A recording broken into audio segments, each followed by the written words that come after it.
Assalamualaikum warahmatullahi wabarakatuh. Pada materi kali ini kita akan membahas mengenai statistika, yang intinya tentang penyajian data tunggal. Statistika itu adalah ilmu yang mempelajari bagaimana cara kita pertama mengumpulkan data, kemudian data itu kita susun, kemudian kita sajikan. Dari sajikan itu kita olah data itu, dan dari olahan tadi kita tarik kesimpulan. Itu namanya statistika. Cara penyajian data itu ada dua. Yang pertama itu data tunggal. Yang kedua itu data berkelompok. Kali ini kita akan membahas salah satu data tunggal. Data tunggal. Kita misalkan, 12 orang dari kelas 12 MIPA 5 mengikuti ulangan matematika dengan nilai yang diperolehnya 88, 35, 37, 35, 35, 65, 72, 72, 35, 35, 72. Ini nilai ulangannya. Jadi data tunggal itu datanya tidak berkelompok, datanya masih dalam bentuk data yang tidak tersusun, itu data tunggal. Atau data ini biasanya gampang untuk dicari. Datanya terlalu sedikit, itu data tunggal. Data di atas dapat dianalisa dengan menggunakan satu, tabel. Bisa kita buat tabel. Yang kedua, diagram batang. Yang ketiga, diagram garis. Yang keempat, diagram lingkaran. Yang kelima, diagram batang daun. Dari data ini kita bisa menggunakan kelima analisa ini. Kita akan membahas satu-satu. Yang pertama kita menggunakan tabel.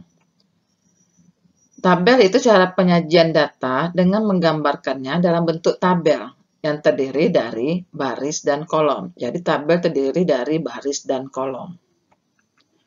Ini soal kita tadi. 8, 8, 35, 37, 35, 35, 72, 72, 65, 35, 35, 72. Kita susun dalam tabel. Tabel pertama kita bikin nilainya berapa saja. Tabel kedua, berapa banyak nilai yang diperoleh. Yang pertama 8. Nilai 8 itu kita peroleh sebanyak 2 orang. Berarti nilai 8 itu, yang mendapatkan nilai 8 itu 2 orang. Itu cara membaca tabel. Kemudian 35. Yang memperoleh nilai 35 itu sebanyak 1, 2, 3, 4, 5. Berarti yang memperoleh nilai 35 itu sebanyak 5 orang. 37. Yang memperoleh nilai 37 itu cuma 1 orang. Kemudian nilai 65. Yang memperoleh nilai 65 cuma 1 orang. 72. Yang memperoleh 72 itu sebanyak 3 orang. Ini cara membuat tabel. Jadi data yang kita peroleh ini dapat kita susun dalam bentuk tabel. Sehingga bentuknya jadi beraturan dan gampang untuk dianalisa. Jadi cara membaca tabelnya, nilai 8 sebanyak 2 orang, nilai 35 sebanyak 5 orang, nilai 37 sebanyak 1 orang, nilai 65 sebanyak 1 orang, nilai 72 sebanyak 3 orang. Bagaimana dengan menggunakan diagram batang? Diagram batang itu adalah menggambarkannya dalam bentuk batang, atau kotak, atau persegi panjang dengan interval tertentu pada bidang kartesius.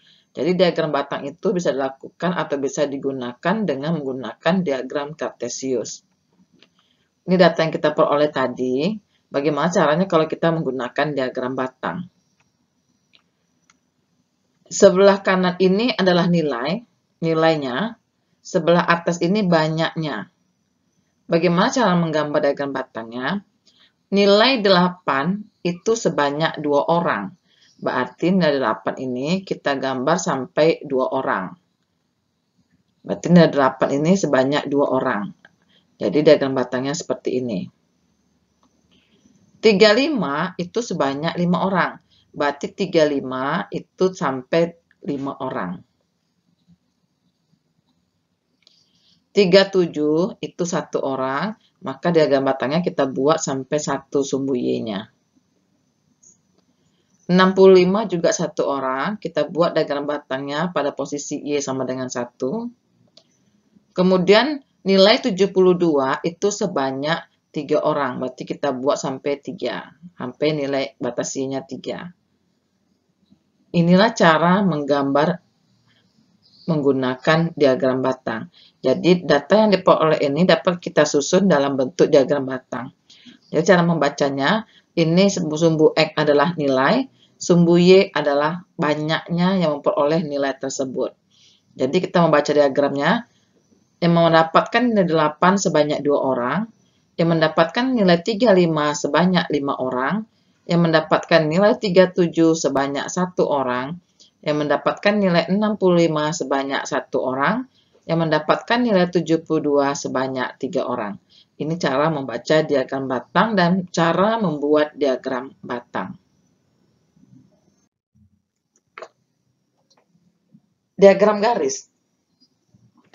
Diagram garis yaitu menyajikan data dalam bentuk garis pada interval tertentu. Diagram garis juga kita gambar dengan menggunakan diagram kartesius atau bidang kartesius.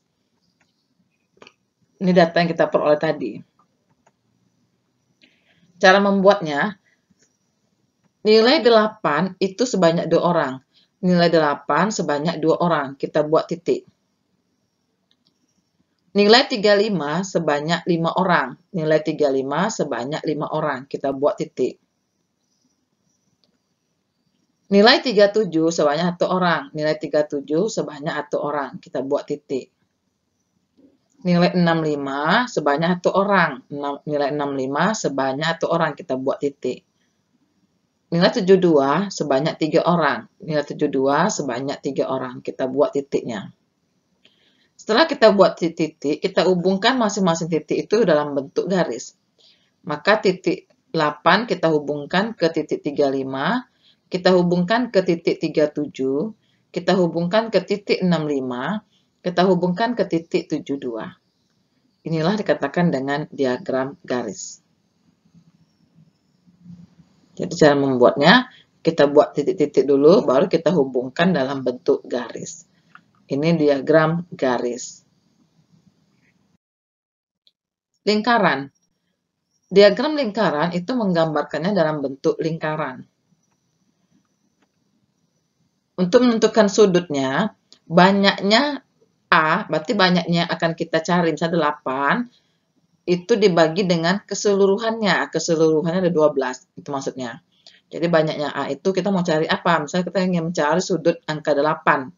Berarti banyaknya angka 8 berapa, kita bagi dengan seluruhnya berapa, berarti 12. Itu cara mencari sudutnya. Ini bentuk diagram lingkaran. Nanti diagram lingkaran ini dibagi-bagi berdasarkan sudutnya, maka terbentuklah juring-juring. Kita coba menggambar diagram lingkaran. Bagaimana caranya data ini kita susun dalam bentuk diagram lingkaran. Kita ingin cari sudutnya. Sudut 8. Nilai 8 ini sebanyak 2 orang. Maka kita bikin 2 per jumlah keseluruhannya adalah 12. Kita kalikan sudut satu putaran adalah 360. Sehingga sudut untuk nilai 8 itu adalah 60 derajat. Ini sudutnya kalau kita gambar. Pembagian sudut-sudut ini dikatakan juring. Kemudian kita cari lagi sudut 35. Sudut 35 ini sebanyak 5. 1, 2, 3, 4, 5. Sebanyak 5 orang yang mendapatkan nilai 35. Kita bagi semua datanya 12. Kita kalikan dengan sudut satu lingkaran 360. Sehingga untuk sudut nilai 35 itu adalah 150 derajat. Sudut 37. Sudut 37 itu sebanyak 1 orang. 1 orang kita bagi dengan banyaknya keseluruhannya sehingga dapatlah nilainya sudutnya 30 derajat. Kemudian sudut 65. Sudut 65 itu juga tadi sebanyak 1 orang. Kita bagi dengan banyaknya semuanya kali dengan sudut satu putaran. Sehingga untuk sudut 65 itu sama dengan 30 derajat. Kemudian sudut yang terakhir yaitu sudut 72. 72 itu adalah sebanyak 3 orang. Kita bagi dengan banyak keseluruhan kelas 12 IPA 5, kita kalikan dengan sudut satu lingkaran. Dapatlah sudut nilai 72 itu adalah 90 derajat. Beginilah cara membuat diagram lingkaran dalam bentuk derajatnya. Sekarang kita lanjutkan diagram batang daun. Diagram batang daun itu cara menyajikan data dalam bentuk kelompok batang dan kelompok daun pada suatu kumpulan data. Ini data yang kita peroleh. Cara membuatnya, yang sebelah kiri kita buat batang, yang sebelah kanan daun. Berarti kan daun ini cabangnya dari batang. Sekarang kita lihat, batangnya ini, itu kita tengok, ini angka puluhan. Untuk daun, kita tengok angka satuan. Pada batang, angka puluhannya, berarti kan kalau 8 ini kan kalau kita bikin angka puluhan kan 0,8. 3, 5 puluhan. Jadi ini adalah angka puluhan. Bagaimana cara menyusunnya? Untuk yang batang, kita ambil angka yang di depannya. Berarti untuk 8 ini, angkanya adalah 0. Yang ada angka 0 di depannya, yaitu 8, 8. Tidak ada lagi. Berarti untuk yang 0, itu daunnya ada 8, 8. Kemudian 1, di sini tidak ada 1, kita lewatkan. 2 juga tidak ada, angka 2 di depannya juga nggak ada. 3, angka 3 di depannya ada. Angka 3 yang di depannya yaitu 3, 5, berarti 5 ini jadi daun. 3, 5 ini menjadi daun. 3, 5 ini menjadi daun. 3, 5 ini menjadi daun. 3, 5, 5 ini menjadi daun. 3, 7, 7 ini menjadi daun. Jadi daun itu yang satuan. Yang 3 ini adalah puluhan. Kemudian nilai 4 juga nggak ada di sini. Yang depannya 4 nggak ada, kita lewatkan. Yang nilainya 5 juga tidak ada. Yang nilainya 6. Nilainya 6 yaitu 65, maka daunnya adalah 5. Kemudian 7. 7 itu daunnya adalah 72, berarti daunnya 2. 72 daunnya 2. 72 daunnya 2. Inilah yang dikatakan dengan diagram batang daun.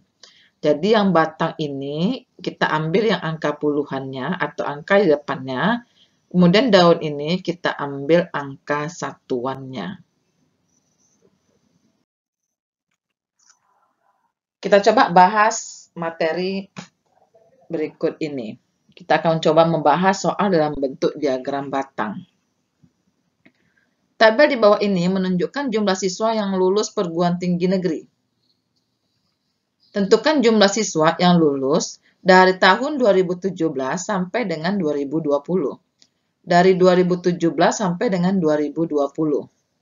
Yang lulus. Karena ini adalah diagramnya diagram kelulusan, maka kita tinggal membaca aja. Tahun 2017, jumlah siswa yang lulus itu adalah 10. Tahun 2018, siswa yang lulus adalah 25. Tahun 2019, siswa yang lulus itu adalah 45. Tahun 2020, siswa yang lulus adalah 20. Maka, jumlah siswa yang lulus perguruan tinggi negeri dari tahun 2017 sampai 2020 itu sebanyak 100 orang. Ini cara membaca diagram batang. Contoh soal yang kedua. Diagram batang berikut ini menggambarkan kondisi lulusan dari SMA tahun 2015 sampai dengan 2019. Cara membaca diagram batang ini artinya, ini yang biru itu adalah lulusannya menjadi pegawai negeri, yang lulusan SMA, yang oranye itu adalah pengangguran, yang abu-abu dia kuliah, melanjutkan kuliah. Jadi cara membacanya, tahun 2015 yang PNS yang lulus adalah 25 orang, yang menganggur itu sebanyak 40 orang, yang kuliah itu sebanyak 30 orang. Begitu seterusnya cara membaca diagram batang. Pertanyaannya, tentukan banyaknya lulusan yang tidak menganggur selama tahun 2015 sampai dengan 2019.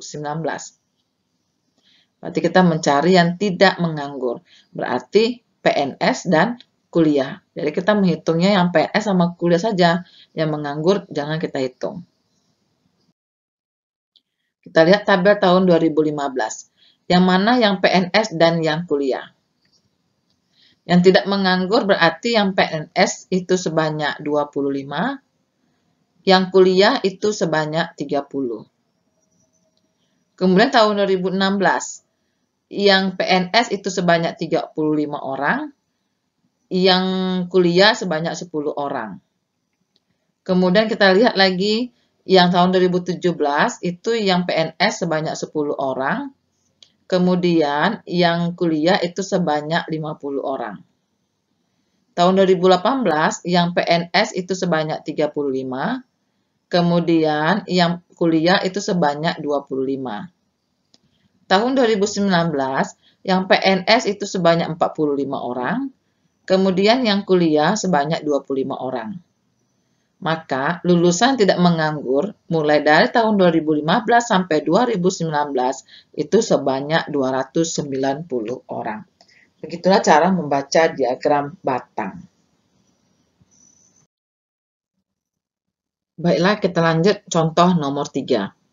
Diagram di bawah ini menunjukkan siswa SMA yang ikut Olimpiade Matematika, Kimia, Fisika, dan Biologi. Untuk yang berwarna kuning itu 45 derajat, itu adalah orang biologi. Untuk 60 derajat itu adalah yang mengikuti Olimpiade Fisika.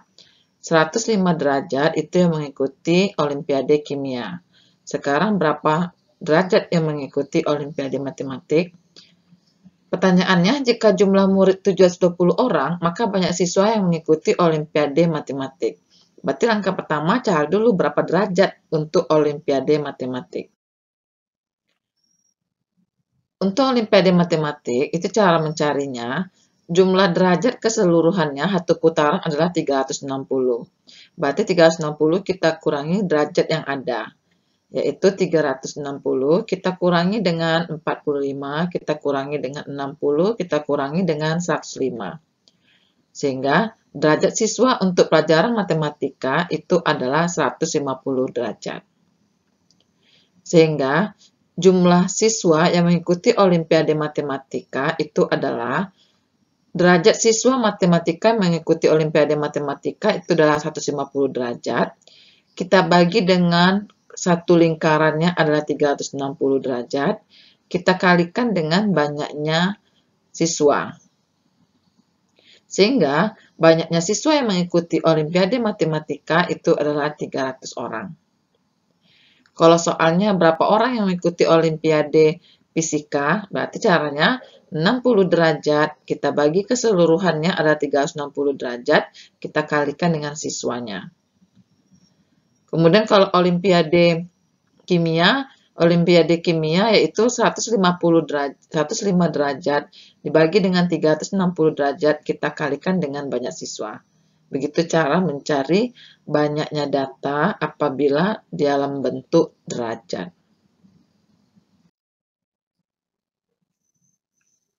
Soal yang keempat juga diagram lingkaran. Di sini diketahui jumlah siswanya jumlah wira swasta sebanyak 500 orang. Di sini data diagram lingkarannya yaitu yang berwarna biru ini adalah wira swasta, yang berwarna oranye itu adalah PNS, yang berwarna abu-abu itu pengangguran, yang warna kuning itu kuliah. Cara membaca bagaimana? Di sini sudah disediakan di lingkaran. Nih. Siswa yang tamat itu jika jumlah yang wira swasta sebanyak 500 orang, maka banyak tamatan yang pengangguran adalah Di sini ada 15. Di sini ada 15%, ada 30%. Bagaimana cara mencarinya kalau dalam bentuk persen? Banyaknya yang wira swasta itu 500 orang. Wira swasta itu adalah yang warna biru. Untuk wira swasta ini nilainya 25%. Dapat dari mana? Karena ini nilainya seperempat dari lingkaran. Seperempat dari lingkaran itu adalah 25%. Karena satu lingkaran itu 100%. Kita bagi 4 dapatlah 25%. Sehingga presentasi tamatan pengangguran yang warna abu-abu ini kita kurangi saja, yaitu 100%, kita kurangi dengan 15%, kita kurangi dengan 25%, kita kurangi dengan 30%, sehingga yang pengangguran itu sebanyak 30%. Sehingga banyaknya yang tamatan pengangguran itu adalah 30%, kita bagi dengan wira swasta, karena diketahui wira swasta. Kita kalikan dengan banyaknya wira swasta. Persen dari pengangguran itu 30%. Kita bagi dengan persen dari wira swasta tadi itu adalah yang warna biru 25%. Banyaknya wira swasta itu sebanyak 500 orang. Persen habis, maka 30 dikali 500 dibagi 25 itu dapatlah 600 orang. Maka yang banyaknya yang tamat SMA yang pengangguran itu sebanyak 600 orang. Beginilah cara mengerjakan kalau dia diagram lingkaran dalam bentuk persen. Jadi dalam bentuk persen satu lingkaran itu semuanya ada 100%. Kalau tadi yang diagram lingkaran dalam bentuk derajat, satu lingkaran ada 360 derajat. Contoh kelima, kita ingin membahas diagram garis. Pada diagram garis ini datanya tentang peningkatan jumlah penduduk dari tahun 2016 sampai 2020. Maka di sini kita lihat soalnya, peningkatan terbesar jumlah penduduk terjadi pada tahun berapa? Nah, berarti peningkatan penduduk pada tahun berapa di sini yang terbesar? Cara mengerjakannya, kita lihat selisih dari per tahunnya. Tahun 2016 sampai 2017, itu selisihnya dari 93,78, kita kurangi dengan 75,28, itu kenaikannya adalah 18,50. 2017 sampai 2018 juga begitu, 101,05, kita kurangi dengan 93,78, itu kenaikannya 7,27. 2018 sampai 2019 itu dari 123,86 kita kurangi dengan 101,5 itu kenaikannya adalah 22,81. Kemudian tahun 2019 sampai tahun 2020 itu selisihnya adalah 134,12 kita kurangi dengan 123,86. Itu selisihnya adalah 10,26. Selisih atau kenaikan dari masing-masing tahun, dari tahun 2016 sampai 2017 itu kenaikannya 18,50, 2017 ke 2018 itu kenaikannya 7,27, dari 2018 ke 2019 itu kenaikannya 22,81, dari 2019 sampai 2020 itu kenaikannya 10,6. Yang terbesar kenaikannya itu terletak di tahun 2018 sampai 2019. Maka peningkatan yang tertinggi itu terletak dari tahun 2018 sampai 2019.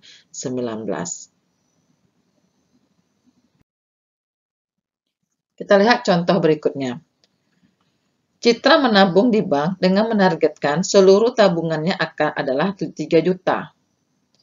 Maka jumlah uang yang seharusnya ditabung Citra pada bulan ke-7. Jadi Citra ini ada target sampai bulan ke-7, itu jumlah tabungannya itu sebanyak 3 juta. Pada bulan pertama itu tabungannya 250.000. Bulan kedua 300.000, bulan ketiga 150.000, bulan keempat 500.000, bulan kelima 750.000, bulan ke-6 800.000. Pada bulan ke-7 berapa dia harus menabung sehingga nanti hasil tabungan menjadi 3 juta. Caranya, kita jumlahkan masing-masing tabungannya selama setiap bulan. Total tabungan Citra dari bulan 1 sampai 7 itu kita jumlahkan, kemudian totalnya harus 3 juta. Bulan pertama 2,5, bulan kedua 300.000, bulan ketiga 150.000, bulan keempat 500.000, bulan kelima 750.000, bulan keenam 800.000, bulan ketujuh yang mau kita cari. Total tabungan dia dari bulan 1 sampai bulan ke-6 itu adalah 2.750.000. Maka yang akan ditabung Citra pada bulan ke-7 biar tabungannya menjadi 3 juta, dia harus menabung sebanyak 250.000. Beginilah cara mengerjakan diagram garis.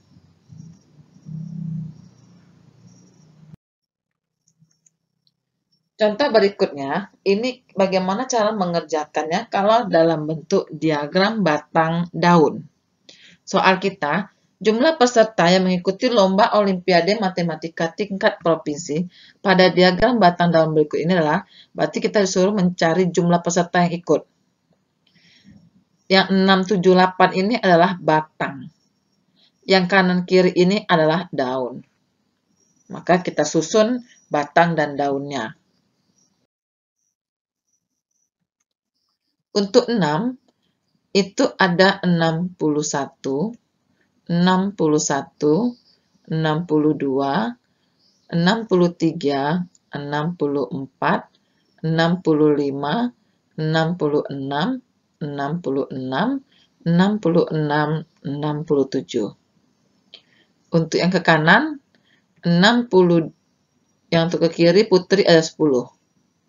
Untuk yang putra, 62, 62, 62, 62, 62, 63, 65, 67, 67, 68, 69.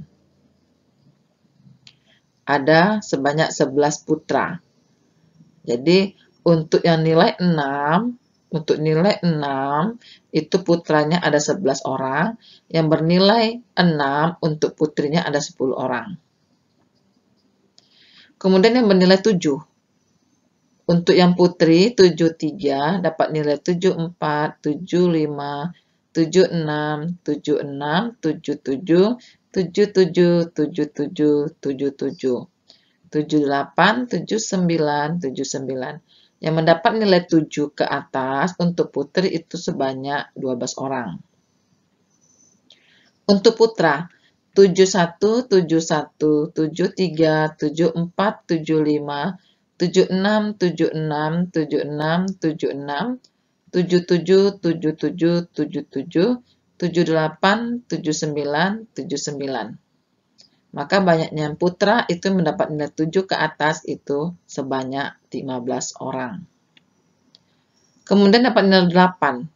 Untuk putri yang mendapat nilai 8 itu adalah 81, 82, 83, 83, 83, 83, 86, 86, 87, 88, 88. Banyaknya putri mendapatkan nilai 8 ke atas itu adalah 11 orang. Kemudian untuk putra, 82, 85, 85, 85, 85, 86, 87, 88, 89, 89. Untuk yang putra yang mendapat nilai 8 ke atas itu sebanyak 10 orang. Maka jumlah peserta yang ikut Olimpiade Matematika ini berapa orang? Kita jumlahkan aja semuanya. Maka jumlah peserta yang ke Olimpiade yaitu 10 tambah 11 tambah 12 tambah 15 tambah 11 tambah 10 itu sebanyak 69 orang. Jadi yang mengikuti Olimpiade Matematika itu sebanyak 69 orang. Dan inilah nilai-nilainya yang diperolehnya.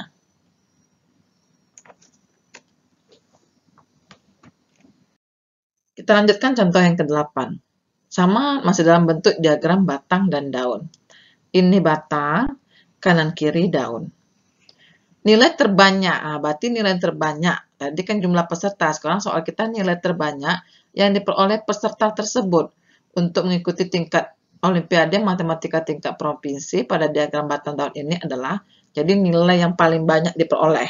Itu masuk soal nomor 8. Tadi soal nomor 8, ini kita susun.